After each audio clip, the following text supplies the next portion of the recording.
कलिमलमथनं पावनं पावनानां पाथेयं यन्मुमुक्षो सपदि परपदप्राप्तैः प्रस्थितस्य विश्रामस्थानमेकं कविवरवचसां जीवनं सज्जनानां बीजं धर्मद्रुमस्य प्रभवतु भवतां भूतये रामनाम यस्यांखे च विभाति भूधरसुता देवापगामस्तके भाले बालविधुर्गले च गरलं यस्यो रसव्यालराट् सोऽयं भूतिविभूषणः सुरवरः सर्वाधिपः सर्वदा सर्वः सर्वगतः शिवः शशिनिभः श्रीशङ्करः पातु माम् मूकं करोति वाचालं पङ्गुं लङ्घयते गिरिं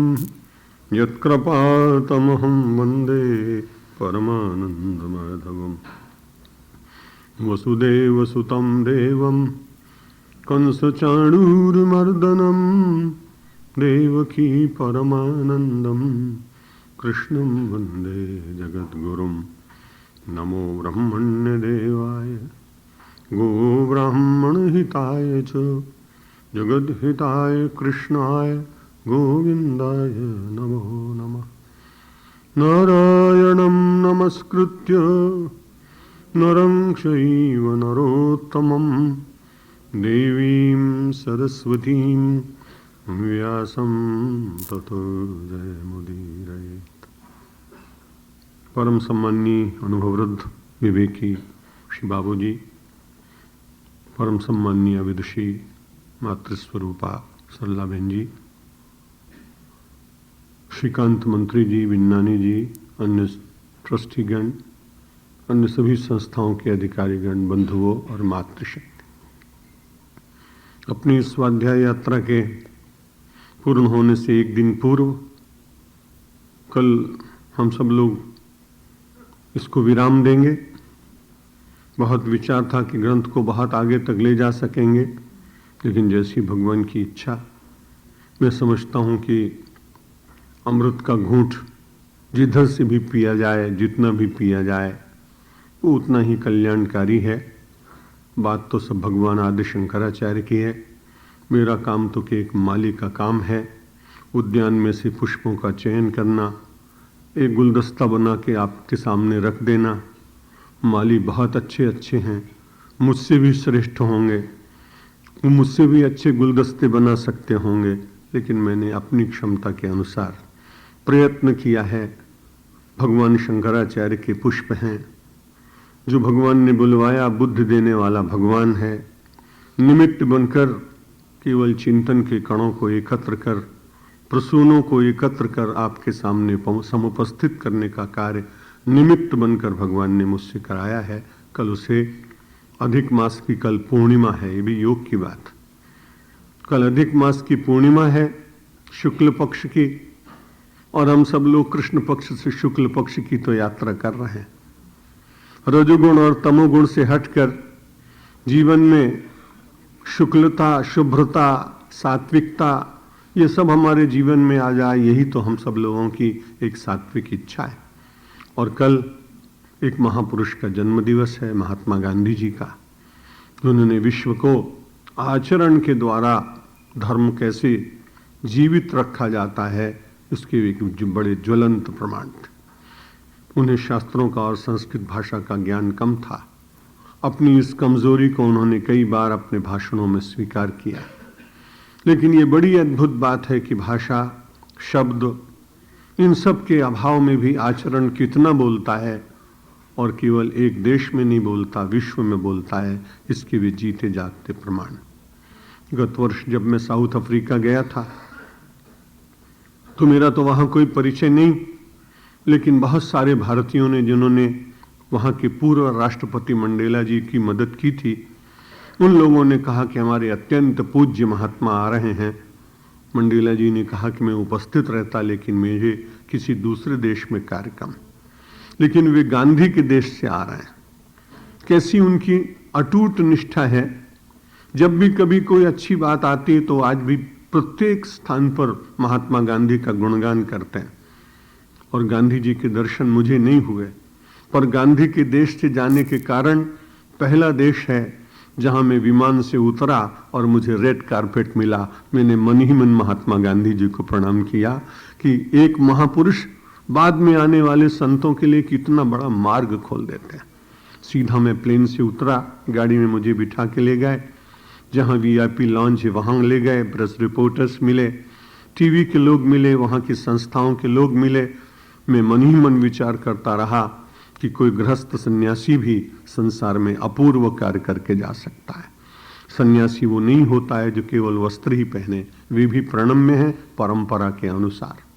लेकिन श्रीमद् भगवद गीता तो यही कहती है कि काम्यानाम कर्मणाम न्यासम सन्यासम कवयो विदुः।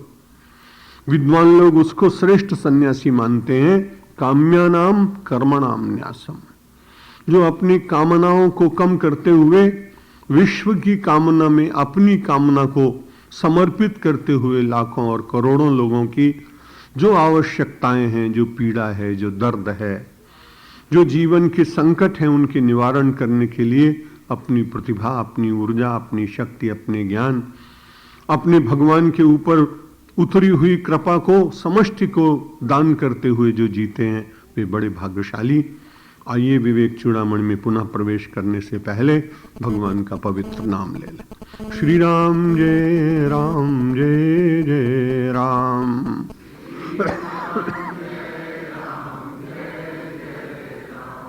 श्री राम जय राम जय जय राम।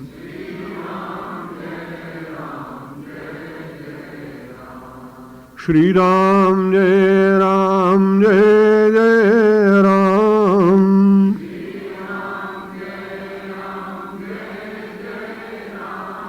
श्री राम जय राम जय जय राम।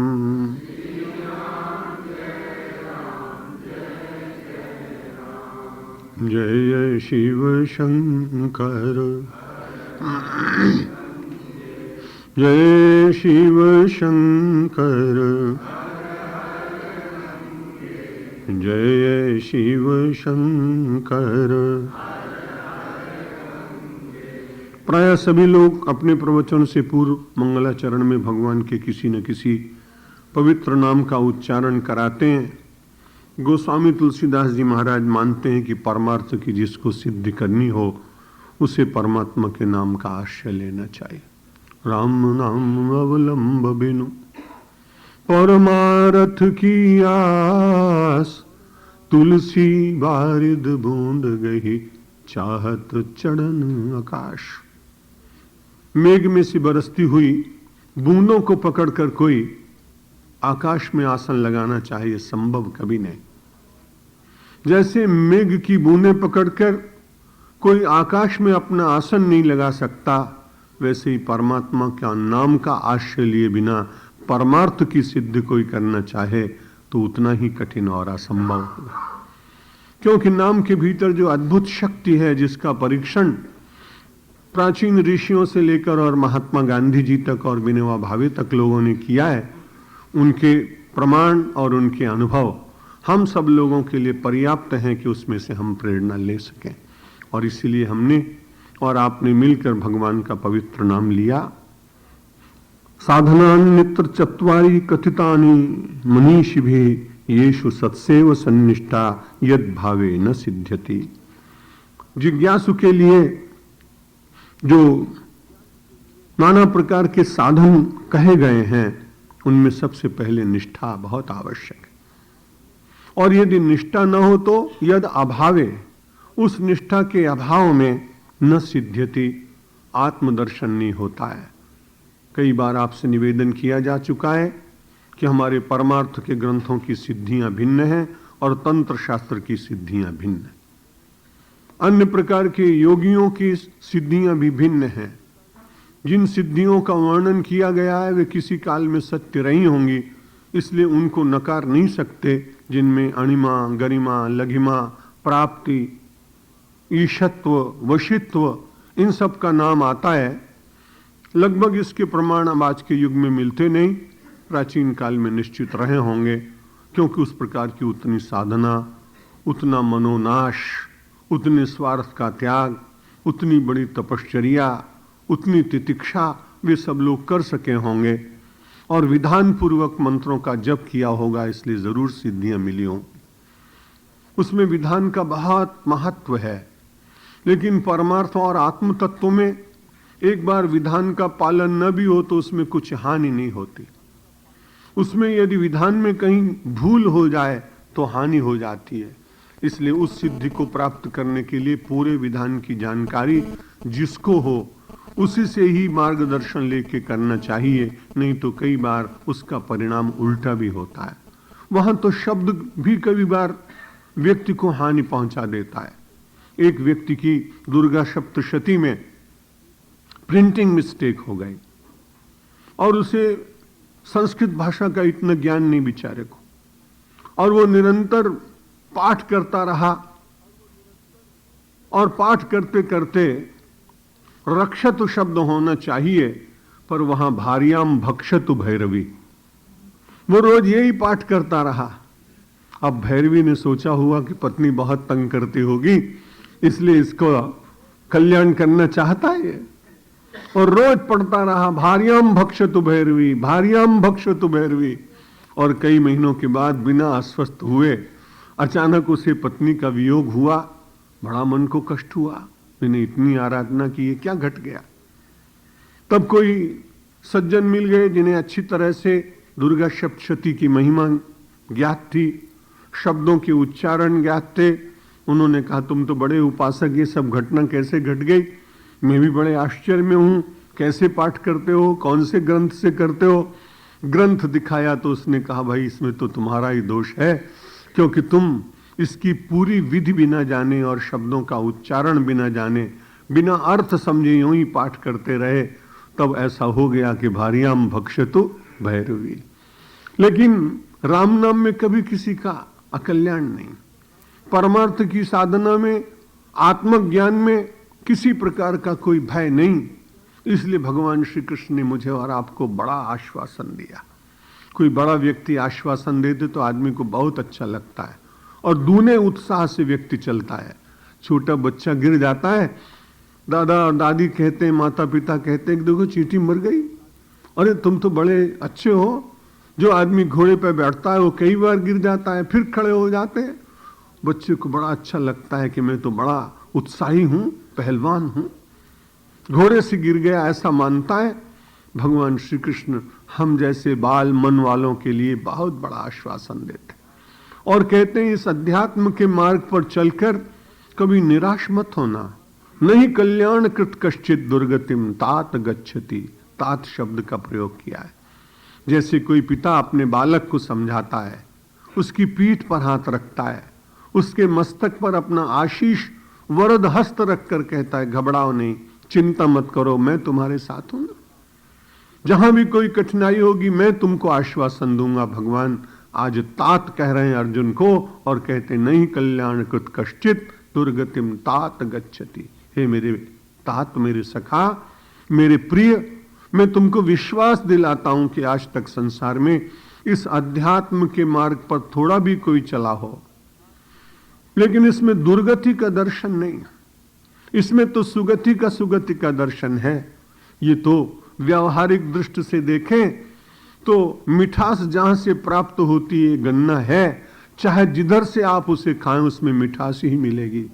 चाहे गनेड़ी बना के खाएं, चाहे रस पिएं, चाहे उसका गुड़ बनाएं, चाहे उसकी शर्करा तैयार करें, चाहे उसे स्वयं चूसें, लेकिन जिधर से भी देखेंगे उसमें तो केवल मधुरता ही मधुरता है। इस अध्यात्म के मार्ग में भी हम सब पथिकों के लिए बड़ा आश्वासन है, दुर्गति का दर्शन नहीं होगा। और संसार का कोई व्यक्ति दुर्गति का दर्शन करना नहीं चाहता।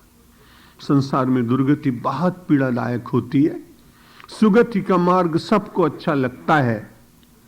उस सुगति के मार्ग पर चलने के लिए कुछ ऐसी मनुष्यों ने बात कही है, जिज्ञासा के 4 साधन बताए। आदौ नित्यानित्य वस्तु विवेकः परिगण्यते, इत्रामुत्र फल भोग विरागस्तदनंतरम क्षमादि षट संपत्तिर मुमुक्षत्वम इति स्फुटम। भगवान आदि शंकराचार्य पहला साधन बताते हैं नित्यानित्य वस्तु विवेक। क्या वस्तु नित्य है और क्या वस्तु अनित्य है, इस पर रोज विचार कर रहे हैं। और यदि इसका विचार हो जाएगा तो व्यक्ति अपने आप अनित्य से अपने को बचाएगा और नित्य से अपने को जोड़ेगा। कई बार ऐसा भी होता है कि हम विचार करते करते अनित्य का और कभी कुछ छोड़ भी देते हैं, कुछ त्याग भी कर देते हैं, बड़ी अच्छी बात। पूज्य स्वामी जी महाराज के प्रसंग पढ़ा करता हूं। उन दिनों में स्वर्गाश्रम और गीता भवन और परमार्थ निकेतन में लोग बड़ा आग्रह करके और उनके प्रवचन कराते थे और स्वामी जी महाराज बोलते थे। घाट पर एक दिन बैठे थे। जब घाट पर बैठे तो एक बड़े अच्छे संपन्न व्यक्ति, कोई बंबई के श्रेष्ठी आए और उन्होंने देखा कि स्वामी जी महाराज के साथ एक संत बैठे हैं जिनके शरीर पर केवल एक वस्त्र है और कौपीन धारण किए। स्वामी जी महाराज को तो चारों ओर से सब लोग बड़ी श्रद्धा से सभी कुछ समर्पित करने के लिए तैयार रहते। तो उन्होंने कहा ये तो बड़े अच्छे धनियों के द्वारा पूजित संत हैं, इसलिए इनको क्या देना। तो उसने कहा महाराज मेरे मन में बड़ा वैराग्य जागा है, इसलिए मैं कुछ देना चाहता हूं, मैं कुछ छोड़ना चाहता हूं। महाराज ने कहा क्या करोगे। उसने कहा मैं विचार करता हूं कि महाराज यहां आपके साथ जो विराजमान है इनको मैं एक शाल समर्पित करूं। स्वामी जी महाराज ने कहा भाई पूछ लो इनसे। कहा महाराज आपको एक शाल समर्पित करना चाहता हूं। उन्होंने कहा देखो मैं केवल एक कौपीन और एक उत्तरी वस्त्र में रहता हूं, इसलिए तुम मुझे क्यों देना चाहते हो, मेरा काम यूं ही चलता है। नहीं मेरी बड़ी श्रद्धा है। भाई तुम्हारी श्रद्धा है, मेरा मन नहीं है, मैं नहीं ले पाऊंगा। उसने कहा नहीं महाराज ले लीजिए। मैं आपको सच बताता हूं कि मैंने ये पढ़ा था कि यदि किसी विरक्त संत को एक शाल समर्पित करें तो स्वर्ग में 100 शाल मिलते हैं, इसलिए मैं अपने लिए देना चाहता हूं। स्वामी जी महाराज ने कहा तुम्हारा वैराग्य बड़ा विचित्र है भाई, वैराग्य के पीछे भी व्यापार बुद्धि। थोड़ी देर तक उन्होंने कहा चलो तुम्हारे सुख के लिए ले लेता हूं, तुम कहते हो हमारे हित के लिए, हमारे प्रसन्नता के लिए आप ले लो, तो मैं ले लेता हूं। ले लिया। जब वो जाने लगे तो उन्होंने कहा भाई यहां आओ। निकट गए और उन्होंने कहा देखो एक साल मैं तुम्हें दे रहा हूं, 99 साल तुमको स्वर्ग में मिल जाएंगे, ये तुम लेते चले जाओ। निवेदन ये कर रहा था। कई बार अपना मन बड़ा भटकाता है और ऐसा लगता है कि सचमुच अपने भीतर विराग जागा है, लेकिन उस विराग के भीतर भी कहीं व्यक्ति का जो राग पल रहा होता है, वो जब तक नित्यानित्य वस्तु का विवेक नहीं होगा तब तक ये मन मेरा और आपका कई बार भुला देगा, भटका देगा, भ्रम में डाल देगा। इसीलिए कल भी और परसों भी आपसे कहा था समित पाणिम श्रोत्रियम ब्रह्मनिष्ठम प्रति गच्छ। व्यक्ति को श्रोत्रिय ब्रह्मनिष्ठ किसी व्यक्ति के पास जाकर और अपने मन की शंकाओं का निवारण करना चाहिए। कई बार ऐसा लगता है कि जो कुछ हम सोच रहे हैं वही ठीक है और उसका परिणाम उतना मंगलदायी नहीं होता। इसलिए जिन लोगों ने श्रेष्ठ साधनाएं की हों, सबसे पहले इस मार्ग पर चलने से पूर्व हमारे शास्त्रों ने जो आदेश दिया है कि यदि आप नित्यानित्य वस्तु विवेक के उस पावन भूमिका पर पहुंचना चाहते हैं तो उससे पहले हमें यम और नियमों का पालन करना चाहिए। अहिंसा, सत्य, अस्तेय, ब्रह्मचर्य, अपरिग्रह, यमाः, ये 5 यम है। शौच, संतोष, तपः, स्वाध्याय, ईश्वर प्रणिधान, नियमाः, ये 5 नियम है और 5 यम है। अब दुनिया में कोई भी आदमी एक बार हिंदू धर्म को ना भी मानता हो और दुनिया के किसी भी धर्म को मानता हो, भारतीय संस्कृति और सनातन धर्म की ये 10 बातें मुझे ऐसा लगता है कि विश्व के किसी भी व्यक्ति के लिए कल्याणकारी। इनके ऊपर धर्म का कोई लेबल बिना लगाए भी यदि इनका समाज में प्रचार किया जाए और लोग इसको स्वीकृत करें तो एक सभ्य समाज का निर्माण निस्संदेह हो सकता है, जहां केवल प्रेम, मुदिता और संतोष के द्वारा समाज का संचालन हो सकता है। नित्यानित्य वस्तु का विवेक करने से पूर्व अब हम देखें अहिंसा का पालन होना चाहिए। अहिंसा यदि संसार में हो तो कितने लोगों के प्राण बचेंगे। आप देख रहे हैं इन दिनों में क्या हो रहा है। कभी शब्द ये सुना नहीं गया था कि आतंकवाद क्या है। इस देश में तो अध्यात्मवाद की बात होती थी, फिर धीरे धीरे लोग लौकिक हुए, तो उसके बाद समाजवाद की बात आई, साम्यवाद की बात आई और नाना प्रकार के वाद चले, लेकिन आतंकवाद बहुत कम सुनाई पड़ता था। अब तो केवल उसकी ही चर्चा हुई। मुझे ऐसा लगता है कि आतंकवाद इसलिए आया कि भारतवर्ष का एक शब्द गायब हो गया, एक लुप्त हो गया। और वो कौन सा शब्द लुप्त हो गया कि यहां प्रत्येक कार्य करने के बाद जो हम भगवान को समर्पित होकर धन्यवाद देते थे, वो धन्यवाद के समाप्त हो जाने के कारण आतंकवाद पनप गया। यदि समाज एक दूसरे को धन्यवाद देता रहता, जहां भी कुछ अच्छा है उसका समर्थन करने के बाद लोग उसके समर्थन में उसकी प्रशस्ति उसे देते रहते, तो संभवतः ये बुराइयां उतनी तेजी से न पनपती। इसलिए अहिंसा का स्थान जितना आज से 5000 वर्ष पूर्व रहा होगा, उससे भी आज अधिक दिखाई पड़ता है।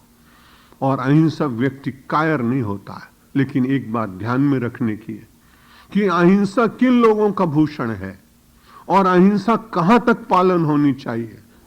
अहिंसा निश्चित रूप से व्यक्ति के कल्याण में बहुत सहायक है, लेकिन राष्ट्रीय जीवन में अहिंसा का रक्षण करने के लिए जो हिंसा की जाती है वो अहिंसा के अंतर्गत आती। आतंकवादी शब्द का प्रयोग हमारे शास्त्रों में दूसरे शब्द के द्वारा मिलता है। पिछले दिनों कुछ प्रेस रिपोर्टर मेरे पास इंदौर में आए, तो उन्होंने पूछा कि आतंकवाद के संबंध में आपका क्या विचार है। मैंने कहा आतंकवाद को हमारे यहां आतताई शब्द से कहा है। जो आतंकवादी है उसको आतताई शब्द से कहा है और उसके लक्षण लिखे कि आतंकवादी कौन है। अग्निदाह, गर्दश्चैव, शस्त्रपाणिर्धनापहा, पुत्र दारापहारश्च षडैते आततायिनः। आतंकवादियों के 6 विभाजन कितने हजार वर्ष पूर्व महर्षि वेदव्यास जी ने किए, नीतिकारों ने किए। अग्निदाह, जो किसी के स्थान पर आग लगा दे। अभी आपने देखा कैसी आग लगी, कई दिनों तक बुझी नहीं। अपने देश में भी ऐसा कई बार हो जाता। अग्निदाह गर्दश्चैव, और किसी सज्जन को चुपचाप विश्वासघात करते हुए कोई आदमी उसे विष पिला दे। अग्निदाह गर्दश्चैव शस्त्रपाणि, और कोई निहत्था व्यक्ति और उसके ऊपर शस्त्रधारी लोग आक्रमण कर दें, तो जो शस्त्र लेकर के आक्रमण करते वे सब आतताई। अग्निदाह गर्दश्चैव शस्त्रपाणिर्धनापहा, और पुत्र दारापहारश्च, जो किसी बालक का अपहरण कर ले, जो किसी महिला का अपहरण कर ले। षडेते आततायिनः, ये 6 प्रकार के आतंकवादी आतताई शब्द से कहे गए। उनके साथ व्यवहार क्या करना चाहिए ये पूछा कि इस प्रकार का आतंकवाद और इस प्रकार के आतताइयों की संख्या बढ़ जाए तो करना क्या चाहिए। तो बड़ा अच्छा उत्तर दिया, आततायिनम आयांतम हन्याद एव अविचारयन। आतताई को आते हुए देखकर यह निर्णय हो जाए कि आतताई है, तो अविचारयन, बिना विचार करते उसको समाप्त कर देना चाहिए। ये भी हमारा शास्त्र ही कहता है। लेकिन क्यों, अहिंसा का रक्षण करने के लिए कुछ काल के लिए कोई हिंसा स्वीकार करनी पड़े, तो बाकी के समाज को बचा लेने के लिए यह कार्य निश्चित रूप से शास्त्र सम्मत ही होगा। चले, नित्यानित्य वस्तु विवेक के प्राप्त करने के पवित्र मार्ग पर अहिंसा बहुत ही सहायक। घटना मुझे याद आई। एक छोटे से पुल के ऊपर से गुजर रहे थे 2 राष्ट्राध्यक्ष, राज्याध्यक्ष, एक मगध देश के और एक कौशल देश के। दोनों के रथ आमने सामने हो गए। पुल बहुत छोटा था, नदी को पार करना था, और दोनों सेनाएं आपस में लड़ गई कि हम बड़े हैं, हम बड़े हैं, आप हट जाइए, आप हट जाइए, और कोर्ट हटने को तैयार न हुआ। तो उसके बाद लगा कि बिना मतलब छोटी सी बात के लिए संघर्ष हो जाएगा, रक्त रंजित हो जाएंगे लोग, परस्पर वैमनस्य बढ़ जाएगा। इसलिए कौशल नरेश अपने रथ से उतरे और उतरने के बाद मगध नरेश के पास गए, थोड़ी सी सेना को पार करके उन्होंने कहा, क्षण बहुत कठिन है, आपकी सेना और हमारी सेना कहीं टस से मस होना नहीं चाहती, लगता है ऐसा है अकारण युद्ध होगा और कईयों के प्राण जाएंगे, इसलिए मुझे ऐसा लगता है कि आपके सैनिक कह रहे हैं हम पहले जाएंगे। मैंने विचार किया कि लोगों को युद्ध, रक्त, द्वेष और कलह से बचाने के लिए मैंने एक उपाय सोचा है कि मैं लेट जाता हूं और आप अपने अभिमान का रक्षण करने के लिए मेरी पीठ पर से गुजर जाएं, और यदि आप गुजर जाएंगे तो लोगों को मालूम पड़ेगा कि राजा बहुत बड़ा है और आपके अंतःकरण के जो अभिमान की वृत्ति है शायद उसकी पूर्ति हो जाएगी, लेकिन लोगों के प्राण बच जाएंगे। जैसे कौशल नरेश ने अपनी नम्रता पूर्वक बात कही, मगध नरेश भी अपने रथ से उतरे और उतरने के बाद अपनी सेना को कहा, नहीं ऐसा करो, थोड़ा सा मार्ग इनके लिए छोड़ दो, थोड़ा सा मार्ग हमारे लिए छोड़ दें। और उस दिन एक बहुत बड़ा झंझट, एक बहुत बड़ा झगड़ा, एक बहुत बड़ा संघर्ष होने से बच गया। तो अहिंसा कई बार संसार में जूझते हुए लोगों के बीच में अपने सद्गुण के द्वारा, अपनी शक्ति के द्वारा समाज को रक्त रंजित होने से बचा लेती है। इसलिए यह नित्यानित्य वस्तु विवेक से पहले व्यक्ति को यम और नियमों का अभ्यास करना ही होता है। अहिंसा, सत्य, सत्य का कितना पालन आज किया जा सकता है ये बहुत कठिन बात है, क्योंकि बहुत सारे लोग सत्य बोलना चाहते हैं लेकिन संसार की सरकारें सत्य बोलने नहीं देती। वो सब एक अलग विषय है, उसकी मैं चर्चा करूंगा नहीं। अहिंसा, सत्य, अस्तेय, किसी की वस्तु को बिना पूछे न प्राप्त करना, इससे भी समाज का बड़ा कल्याण होता है। ये सब पूर्व भूमिकाएं हैं, तभी व्यक्ति नित्यानित्य वस्तु विवेक का मन में स्थापन कर सकता है। अहिंसा, सत्य, अस्तेय, ब्रह्मचर्य, अपरिग्रह, इंद्रियों का संयम, राजसिक वातावरण के चित्रों के द्वारा केवल नेत्र बिगड़ते हैं, नेत्रों से वासना जागती है, वासना से चरित्र बिगड़ता है, नाना प्रकार के ऐसे दृश्य उपस्थित होते हैं, ऐसे कांड हो जाते हैं जिनकी पीड़ा समाज को बहुत दिनों तक सहन करनी पड़ती है। इसलिए यह केवल मोक्ष के लिए आवश्यक नहीं है कि व्यक्ति अपनी इंद्रियों पर संयम करे, बल्कि समाज को भी सुरक्षित, ओजस्वी, पौरुषवान, शौर्यवान ये सब बनाए रखने के लिए अपने तेज को अपने भीतर रखना, यही तो ब्रह्मचर्य। हनुमान जी के रोज हनुमान चालीसा पढ़ते हैं, आपन तेज समारो आपे, तीनों लोग हाँकते कांपे। ये पाठ करने के बाद अपने तेज को संभालने का संकल्प भी व्यक्ति को जगाना चाहिए। अपने देश की तरुणाई को यह सिखाने की आवश्यकता है कि जो आपके भीतर आपका तेज है, उस तेज का संरक्षण करके आप अपने जीवन को श्रेष्ठ और महान बना सकते हैं। अहिंसा, सत्य, अस्तेय, ब्रह्मचर्य, अपरिग्रह। अपरिग्रह जितना जैन धर्म में बताया गया है उसके अवलंबी कितना पालन करते होंगे एक अलग बात, लेकिन मुझे तो जब जब भी कोई जैन साध्वी मिलती है तो मन से ही नमस्कार करता हूं। कोई जैन मुनि मिल जाते हैं तो भी मैं उनको बहुत मन से नमस्कार करता हूं। अपरिग्रह की उनकी सीमा होती है, छोटी सी पोटली, थोड़ी सी पुस्तकें और सारे जीवन पद यात्रा करना, विहार करते हुए। इस देश में बहुत लोगों ने आदर्शों के लिए अपने जीवन की कठिन तपश्चर्या को आज भी जीवित रखा है, और जब हम उनको दर्शन करते हैं, उनसे मिलते हैं, तो हमारे मलिन मन की जितनी वासनाएं हैं, दोष हैं, वे निश्चित रूप से उनके प्रभाव से, उनके सत्संग से, उनकी वाणी से और उनकी ऊर्जा से नष्ट होते हैं। तो ये तो हो गए यम, और यम का पालन करने के बाद नियमों का पालन किया जाता है। अहिंसा, सत्य, अस्तेय, ब्रह्मचर्य, अपरिग्रह, ये अंतर के। और बाहर के कौन से हैं? शौच। वो अंतर शौच होना चाहिए, बाह्य शौच होना चाहिए, स्वच्छता। जो स्वच्छता है वो बाह्य शौच।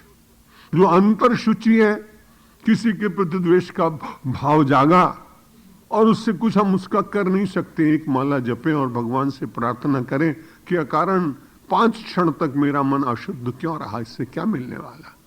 ये अंतर शुचि है, और अंतर शुचि के लिए कामना, क्रोध, लोभ, मोह की जो वृत्तियां उठती हैं, ईर्ष्या की जो अग्नि अपने भीतर प्रकट हो जाती है, उसको शमित करने के लिए व्यक्ति को नियमों का पालन करना पड़ता है। अहिंसा, सत्य, अस्तेय, ब्रह्मचर्य, अपरिग्रह, शौच, संतोष। क्योंकि संतोष के बिना तो आदमी को सुख मिल ही नहीं सकता है। गोस्वामी तुलसीदास जी महाराज ने बड़ी अच्छी बात कही कि जागृत में सुख नहीं मिलेगा बिनु संतोष, न काम न साही, अरे काम अछत सुख सपने हूं नाही। जागृत में तो स्वप्न, जागृत में तो सुख मिल ही नहीं सकता है असंतुष्ट व्यक्ति को। यदि वो अपने असंतोष को लेकर सो जाए तो निद्रा में भी उसको सुख नहीं मिलेगा। इसलिए अंततो गत्वा मनुष्य को कहीं न कहीं संतुष्टि को स्वीकार करना ही चाहिए। विद्यार्थी को असंतोष की बात कही गई, विद्या अर्थम च चिंतयेत। अर्थ की प्राप्ति और विद्या की प्राप्ति में कुछ सीमा तक असंतोष बुरा नहीं, लेकिन वहां भी कोई कभी न कभी तो उसमें विराम लगाना ही पड़ता है। कोई भी विद्यार्थी 25-30 वर्ष की आयु तक पढ़ेगा तो उसके बाद विद्या के क्षेत्र तो बहुत ही रह जाते हैं। क्या वो सारे जीवन वही करता रहेगा? अर्थ की प्राप्ति के लिए व्यक्ति को अपने घर, संसार, परिवार, व्यवहार, जगत की सेवा, इन सब के लिए उसे अर्थ का चिंतन निश्चित करना चाहिए। और ऐसा करना चाहिए कि अदरामर्वत प्राज्ञ विद्यामर्थम च चिंतयेत गृहीत इव केशेषु मृत्युना धर्मम आचरेत। जब अर्थ का अर्जन करे तो उसे लगे कि मैं बहुत दिन रहूंगा। जब विद्या का अर्जन करे तो उसे लगे कि मैं बहुत दिन रहूंगा। लेकिन जब धर्म का आचरण करने का आए तो विचार करे कि हो सकता है कल ही चला जाना पड़े। विश्व की अच्छे अच्छे लोग अचानक चले जाते हैं। कल्पना भी नहीं कर सकते हैं कि ऐसे व्यक्ति तो संसार से क्षण मात्र में 10-15 मिनट में चले जाएंगे, ऐसा कोई सोच नहीं पाता।